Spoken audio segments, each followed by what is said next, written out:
How will you से? I am getting ready. Okay Mohsin. I am getting ready.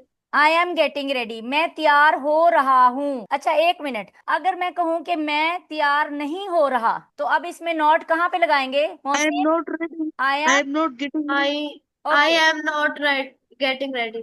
Okay, well done Mohsin, well done. अब मोहसिन, अब आप इसको question कैसे बनाओगे? क्या मैं तैयार हो रहा हूँ, कैन यू इसको मॉडिफाई करना है आपने, इसको क्वेश्चन बना देना है। क्वेश्चन, क्या मैं तैयार हो रहा हूँ? Can no no no no, इसी को can इसी में से ये हेल्पिंग वर्ब उठा के आपने पहले ले आना है। Mohsin try this one. uh ये हेल्पिंग वर्ब can जो है ना, हेल्पिंग वर्ब, नो कैन नहीं आएगा मोहसिन।